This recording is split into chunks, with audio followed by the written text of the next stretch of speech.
Título da mensagem de hoje: Como na primeira vez. Repitam comigo: como na primeira vez. Não, mas agora com vontade, foi um ensaio, né?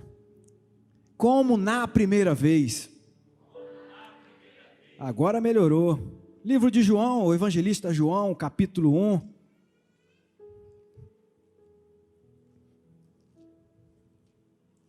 João capítulo 1, versículo 40. Hoje falaremos de memórias, falaremos de emoções, falaremos de convicções e também de impacto de vida. Todo pregador, a gente vai ao seminário, não é isso, pastor Vanderlei? É a primeira coisa que é nos ensinada ali.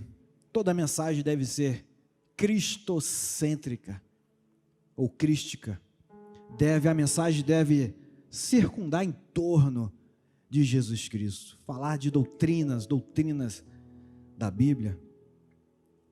Posso deduzir que o seu coração está apreensivo, mas esse momento aqui é um momento de consagração ao Senhor. Tudo passa, tudo passa, mas tudo está também no controle das mãos do Senhor, porque não andamos por vistas, mas andamos por fé.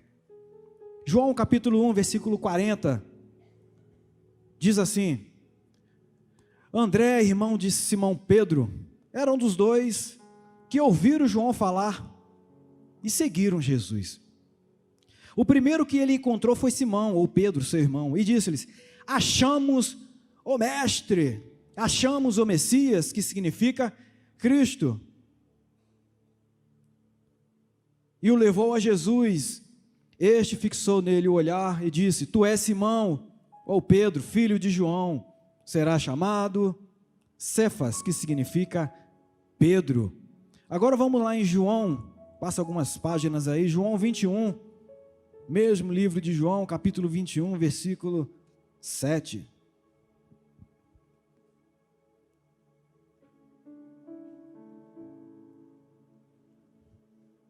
João 21, versículo 7.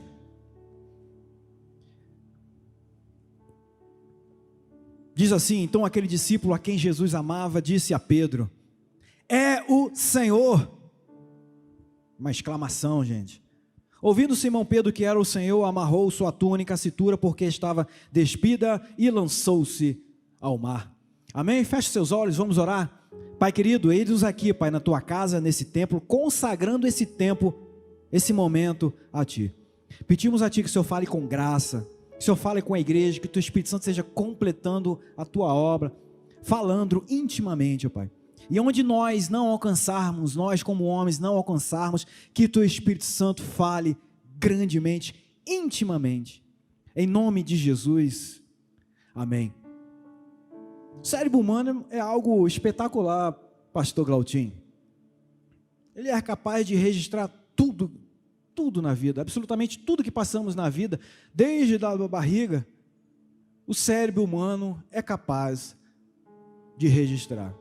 Eu ouvi a minha esposa falando isso para eu, quando ela estava grávida do Arthur: fala com o Arthur na barriga, fala com o Arthur na barriga. E a gente, homem, meio cético, aí falava: ei Arthur. Aí você cresce, estuda a psicanálise e descobre que, de fato, o cérebro humano, desde a sua formação, memoriza absolutamente tudo. De acordo com o psiquiatra Augusto Cury, diz que alguns eventos, alguns acontecimentos, Daniel, ganham status, dependendo da emoção, da carga emocional que tem o acontecimento ou o momento, ganha status privilegiado na nossa memória. Na linha psicanalítica, pastora Sônia sabe muito bem disso. Tudo que passamos na vida vai lá para o nosso inconsciente, absolutamente tudo. E dependendo da carga afetiva, isso pode voltar na vida adulta como algum transtorno, como alguma neurose, algum complexo que eu arrisco dizer que todos nós temos, porém é tratado. Então a mente humana ela é capaz de registrar os acontecimentos bons, os acontecimentos emotivos, E você é capaz de contar com riquezas de detalhes. Eu tenho certeza que se eu perguntar aqui para a Thaís, conte-me sobre como foi o seu casamento, Thaís. Ela vai contar aqui com riquezas de detalhes. Por quê? Foi um momento importante, carregado com a carga emocional muito grande, e certamente ela ainda vai dizer que o André estava lindo.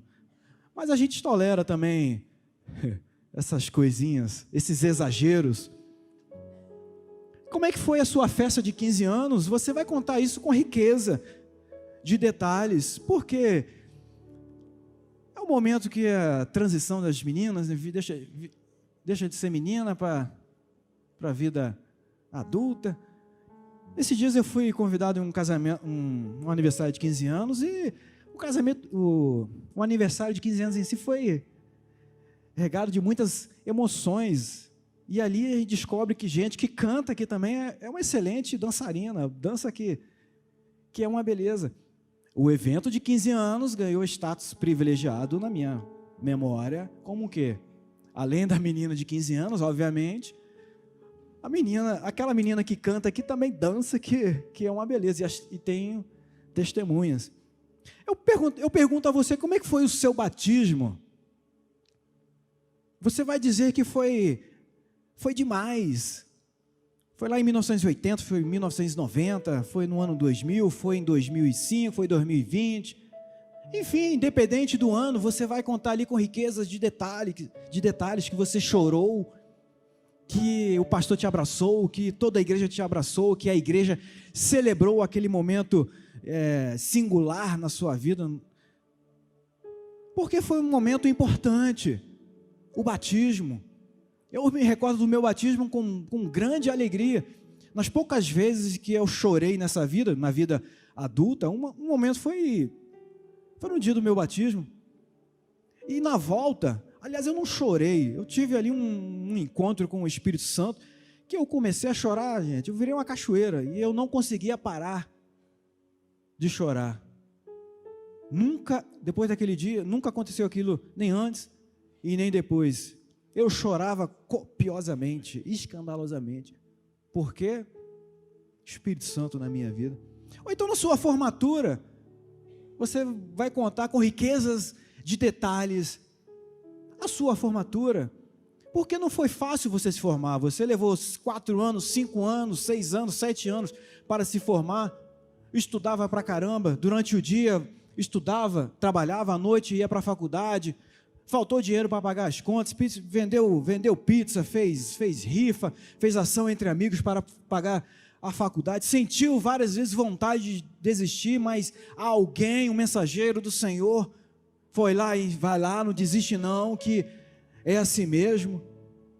E passa o primeiro semestre, passa o segundo semestre, terceiro, quarto, quinto, sexto, sétimo, oitavo, chega na monografia ou no TTC, que é o terror dos alunos. Dependendo da faculdade, você tem que escrever 30 páginas, 40 páginas, 80 páginas, e você tem que comer material pra caramba, ler bastante, condensar, e começa a escrever, e você fica nervosa. As meninas começam a dar espinhas, além da TPM, né, começa a dar espinhas, começa a ficar irritada, começa a dar coice em todo mundo. Por que você lembra isso com riquezas de detalhes? Por causa da carga emocional desse evento, desse acontecimento. Apesar de já ter acontecido 20, 30, 40 anos. Há quem diga que se lembra de coisas aí com riqueza de detalhes com 3 anos, com 4 anos, com 5 anos. Eu particularmente lembro de algumas coisas a partir dos meus 6 anos, 7 anos. Essa é a memória humana, essa é a mente, algo espetacular que Deus colocou no ser humano. Voltando para Pedro, ele, sem sombra de dúvida, foi uma das pessoas mais destacadas, mais expressão ali entre os discípulos, porque ele teve um encontro com Jesus. E eu costumo dizer, aliás, eu queria perguntar para você, Você se lembra do dia em que você aceitou Jesus, Arquimedes? Como é que foi a sua semana naquele dia, quando você aceitou Jesus? Ou o mês? Ou então, Tatá, como é que você se lembra do dia em que você aceitou Jesus?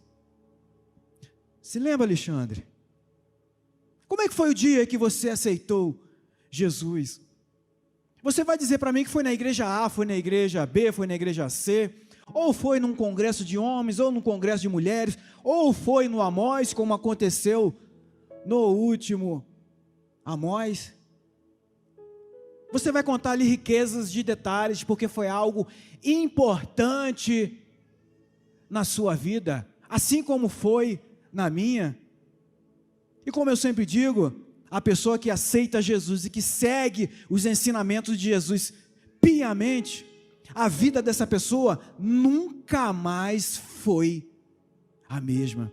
Aquela pessoa que se rende a Jesus, que se rende aos mandamentos de Jesus, que se rende aos ensinos de Jesus, segue ali piedosamente, a vida dessa pessoa nunca mais é a mesma. Amém, igreja? Você pode pensar aí comigo, mas Fonseca, pastor Fonseca, você gosta dessa frase, né, desse chavão, ou dessa frase de impacto? Nunca mais foi a mesma. A pessoa que se rende a Jesus, a vida dessa pessoa nunca mais continua sendo a mesma coisa. Vamos aos fatos? Nós lemos aqui a chamada de Pedro. Nós lemos sob a ótica de João. No livro de Mateus, o evangelista Mateus, o discípulo Mateus, ele conta sobre uma outra ótica.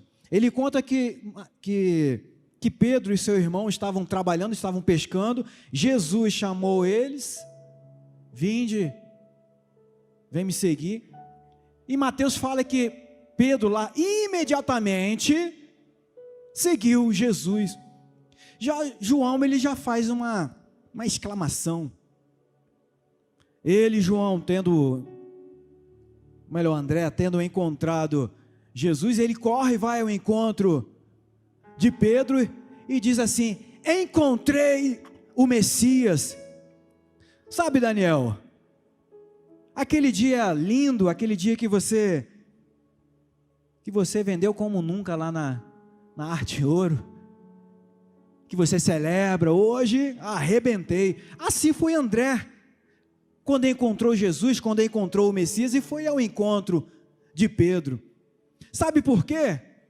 Porque eles sabiam que Deus falou por meio de Adão que enviaria o Messias, o Salvador do mundo. Porque eles sabiam que há 1500 anos antes daquele período, ou seja, há 3500 anos atrás, eles sabiam que o Messias viria ao mundo, seria o Filho de Deus, se encarnaria, seria a luz para Israel, seria o norte para Israel, e haveria uma transformação como nunca para Israel, seria a salvação de Israel. Por isso que em outras passagens bíblicas você vê os discípulos meio ali confusos. É esse mesmo o Messias, o enviado? O que tantos os profetas falaram? Aí vem Pedro e tem um encontro com Jesus. Eu sou o Messias. E Pedro imediatamente segue a Jesus. Pedro, ele teve destaque. Pelo menos os evangelistas, Mateus, Marcos, Lucas e João, eles contam muitos detalhes e sempre está em evidência Pedro. Eu pergunto à igreja: quem foi que andou sobre as águas, igreja? Eita, igreja, está faltando escola AIBD, né? Quem foi que andou sobre as águas além de Jesus, igreja? Fala com convicção, Pedro. Quem foi que andou sobre as águas? Quem foi que esteve lá na transfiguração com Jesus? Pedro.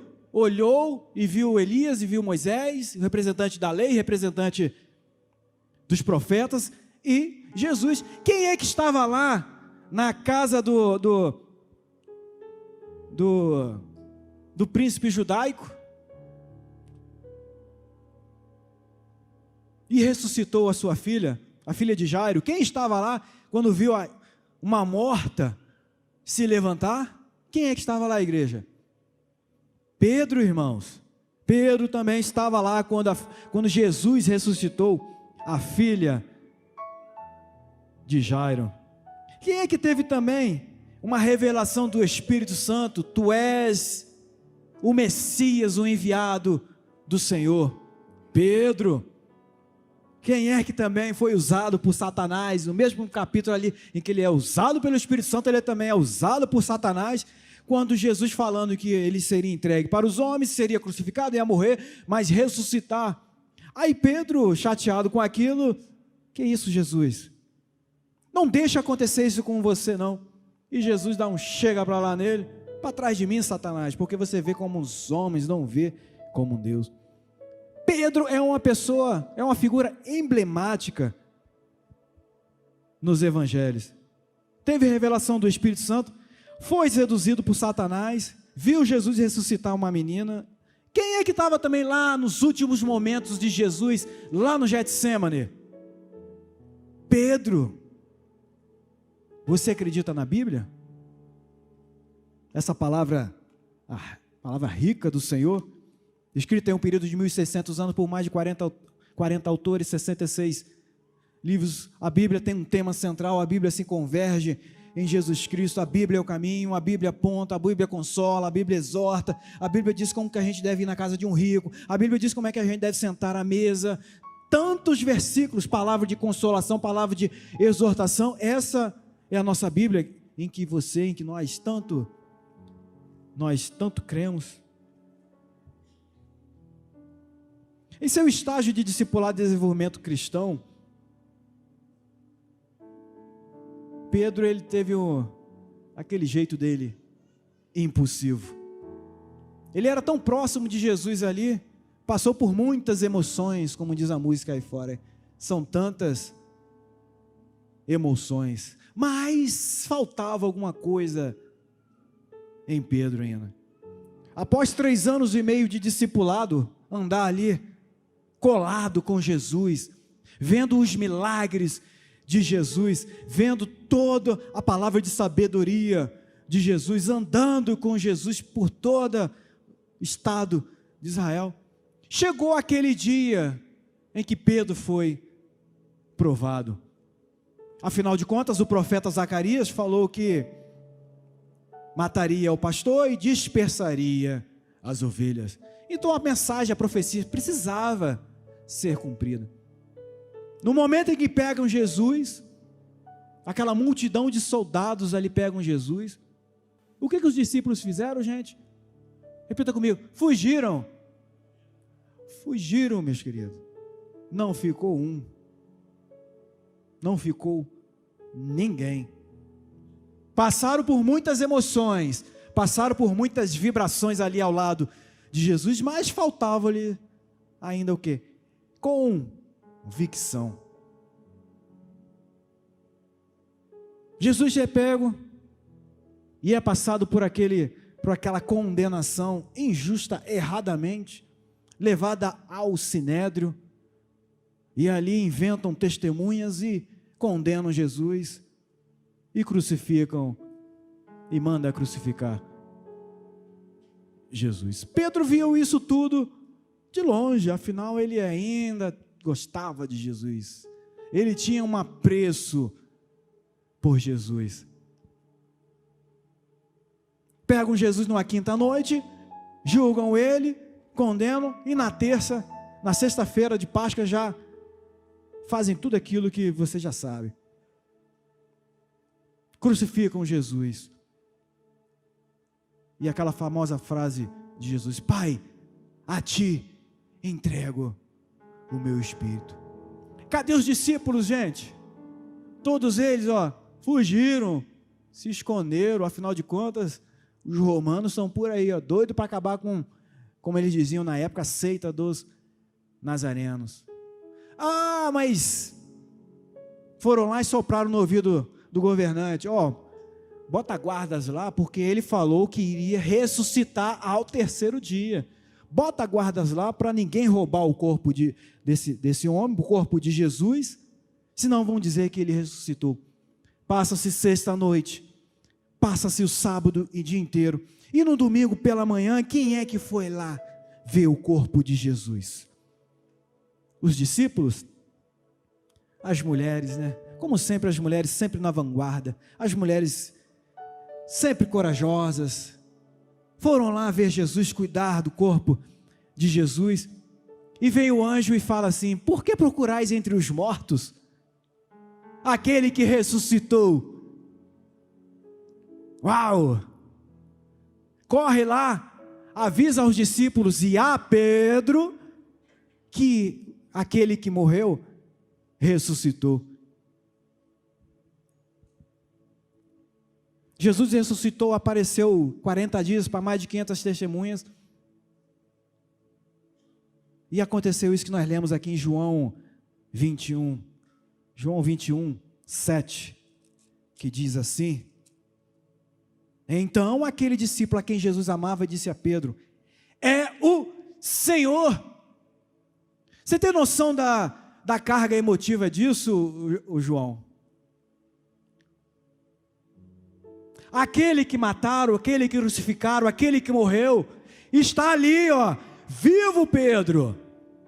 Aquele que morreu, ressuscitou. Carga emocional, uma verdade dita com emoção, com a carga emocional muito grande. Pedro, não sei por que ele estava pescando pelado, eu nunca vi isso. Botou as roupas e podemos conjecturar ali, foi correndo ao encontro de Jesus. Aí sim, após isso sim, é que Pedro entendeu a verdadeira mensagem de Jesus, que não é só ver, não é só ouvir, não é só ter a carga emocional, lembranças emotivas, mas sim convertidas em convicções e impactos de vida. Após esse acontecimento aqui, vem o livro de Atos, que narra a história dos discípulos, e Pedro se torna um dos maiores pregadores ali, ao ponto de 5.000 pessoas se renderem a Jesus. Lembranças com cargas emotivas, transformadas em convicções, geradas em impactos de vida. Como assim, pastor? Nós conhecemos crentes que estão há 10 anos no Evangelho, 10 anos de igreja, tem lembrança do batismo, tem lembrança daquele pregador que ouviu, tem lembrança do Espírito Santo sendo derramado, tem lembrança do Espírito Santo batizando ali, tem lembrança do Espírito Santo dando dons ali, dom de profecias, dom de línguas, mas essa pessoa não tem impacto de vida, não tem transformação de vida. E qual é o problema aí? Eu venho com aquela pergunta: qual o segredo para nos mantermos fiéis a Jesus? Vou acelerar por causa da hora. Qual o segredo para nos mantermos fiéis a Jesus? Anota aí, meus irmãos: autorreflexão constante. Examine-se, pois, o homem, disse Paulo em sua carta aos Coríntios. Aquele que está de pé, cuide-se para quê? Que não caia. Autorreflexão, intensa reflexão. Você que é estudante da Bíblia sabe que o mundo, de acordo com Daniel, de acordo com o próprio Jesus em Mateus 24, de acordo com o Apocalipse, diz que o mundo vai se tornar um globo só na questão econômica, na questão política, na questão religiosa. E obviamente essa questão religiosa não vai ser o cristianismo, é o contrário, né? O que tem de ateu surgindo hoje aí no mundo, aí no bairro, aí nas cidades. E é como se fosse, eu trago essa autorreflexão para nós agora. Afinal de contas, precisamos estar contextualizados. Acordamos hoje, vamos para casa, vamos dormir, e amanhã, bum! O anticristo, o mundo instaurou-se aí, o anticristo. O anticristo surgiu, que vai ser o governante mundial. O falso profeta surgiu, que vai ter poderes para enganar muitos. Vai ser uma só moeda, vai ser uma só religião, que não vai ser de fato o cristianismo. E aí só vai poder comprar e vender quem tiver o quê? Você sabe, né? O sinal de quê? O sinal da... Então você dorme hoje, hipoteticamente, tem arroz e nem feijão na sua casa, certo? Você deixou para comprar carne amanhã. Só que amanhã instaurou-se o anticristo. Você só vai poder comprar se você tiver a marca da besta. E aí vem essa autorreflexão. Quem é você nesse momento? A Bíblia dá margem, apesar de haver um ensino que a igreja não passará pela grande tribulação, mas a Bíblia também dá margem de que a igreja passará pela grande tribulação. A Bíblia dá margem para esses dois entendimentos. Então você que é um crente inteligente, faz a sua autorreflexão, a sua autoanálise, você vai se preparar para o pior, né? Quem somos nós? Quem será você quando isso tudo acontecer? Quando a tua fé for colocada em evidência, quando a tua fé for colocada em xeque. Em outras palavras, negue Jesus, e aí você vai ter o alimento para o teu filho de 2 anos. Aceite o sinal da besta, e aí eu te dou. E aí você pode comprar, por meio do sinal da besta, o seu alimento. Segunda coisa, aceitar a filosofia de Jesus. A filosofia de Jesus, que é a filosofia do reino de Deus, que é seguir e amar a Jesus.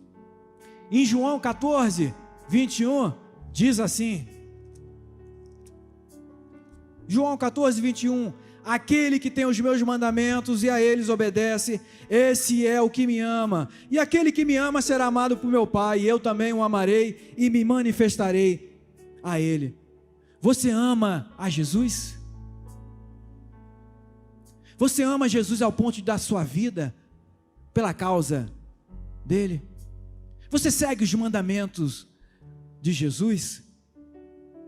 A Bíblia dá respaldo para você perder a vida, para você dar a vida nessas duas circunstâncias, ou por Jesus, ou pela pregação do Evangelho. Você está nesse nível, nesse estágio, gente.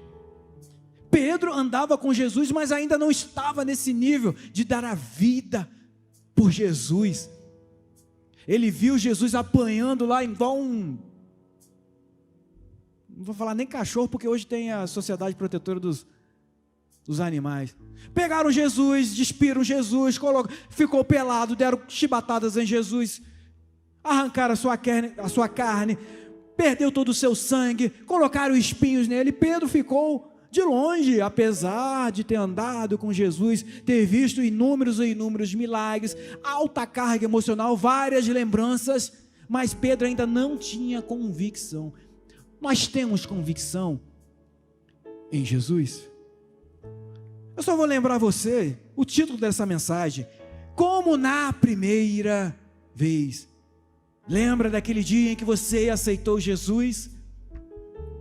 Aquele alívio que você teve, porque foi pregado lá no livro de Isaías, ele levou sobre si as nossas cargas, as nossas feridas, as nossas pisaduras, o peso que estava sobre os nossos ombros, Jesus carregou. Lembra aquele dia que você aceitou Jesus?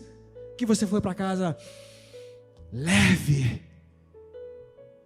porque foi pregado naquele dia que você aceitou Jesus: tomai o meu jugo, que é suave. Aceitar a filosofia do reino de Deus, a filosofia de Jesus, que é do reino. Aquele que tem os meus mandamentos e os guarda, esse é o que me ama. E por último, ir ao encontro de Jesus todos os dias, como na primeira vez, irmãos. Teve uma vez que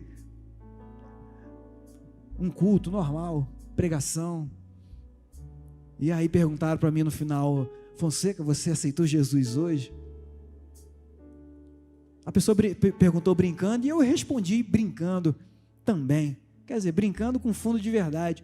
Ai de mim, pastor Fonseca, se eu não aceitar Jesus todos os dias na minha vida, eu não consigo passar do meio-dia Por causa das afrontas, por causa dos medos, por causa das inseguranças, por causa das notícias ruins, por causa da turbulência do mundo, por causa da turbulência do Brasil, por causa da circunstância do Rio de Janeiro, por causa da criminalidade do Rio de Janeiro, por causa de N coisas, por causa de tantas coisas ruins. Ai de mim se todos os dias eu não aceitar Jesus. Aliás, é o contrário, né? Jesus me aceita hoje, porque hoje eu estou impossível.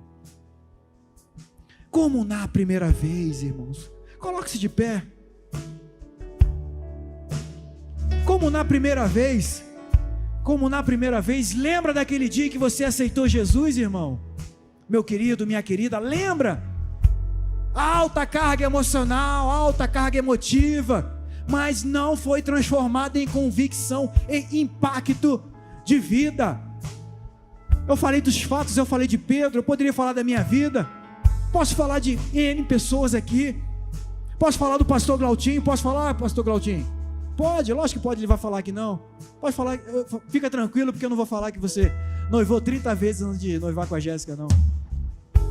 Pastor Glautinho, ele tinha uma vida cambaleante. No verão estava na igreja, e no inverno, em pleno Cabo Frio, ele estava no mundo. Andava cambaleante, nem barro, nem tijolo. Apesar de ter passado a adolescência na igreja, apesar de ter passado retiros na igreja, apesar de ter passado por congresso de jovens, apesar de ter sido tocado pelo Espírito Santo, apesar de ter ouvido mensagem de salvação, veio para o SEI e nós abraçamos, mas continuava com essa vida cambaleante, até que um dia nós chegamos: vem cá, filhote, até quando você vai ficar assim, cambaleante? Quando é que você vai seguir? De fato, mergulhar. E aí o Espírito Santo fez a obra nele. Memórias, emoções transformadas em convicções e impacto de vida. Hoje é um pastor, braço direito nosso. Nós entregamos a chave da igreja e está com ele. Aquela vida cambaleante acabou, gente. Usado por Deus nos cultos de quinta-feira, nos cultos nos PGs, aqui na igreja. Falam de Deus, falam dos ministérios.